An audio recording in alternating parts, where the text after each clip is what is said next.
Idiniin ni NABCOR President Onesto Baniqued sa pork barrel scam sa sinadating NABCOR President Alan Avellana at ilan pang dating opisyal. May mga dokumento na magpapakita sa katiwalian. Narito report ni Maki Pulido. Maki. Gigi, nag-iimpake na ang National Agribusiness Corporation o NABCOR dahil pinasara na nga ito ni Pangulong Aquino. Pero hindi pa natatapos yung kwento sa kanilang pag-iimpake dahil nasa mga kahon.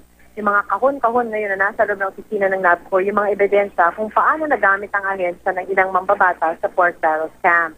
Sabi ni Onesto Baniqued, yung presidente ng NABCOR, malinaw sa mga papel ang katiwalian.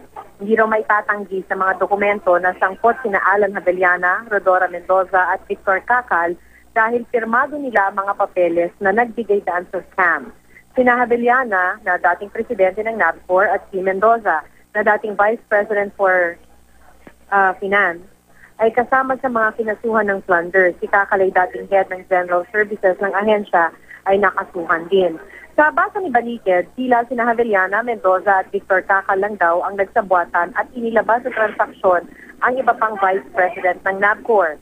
Sa pagtatangka pa sana niyang linisin ng NABCOR, una raw sa ginawa ni Baniqued ang sibakin si Mendoza.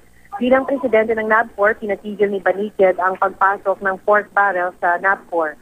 Sabi ni Baniqued, 2 proyekto ang kinestyon sa 2011 COA report ang hindi na niya naagapan. Ito yung kanina Senador Gringo Honasan at dating Akbayan Party List Lisa Ontiveros, na dati naman ang itinanggi ni na Honasan at Ontiveros na may katiwalian sa kanilang proyektong idinaan sa NABCOR. Gigi? Maraming salamat, Maki Pulido.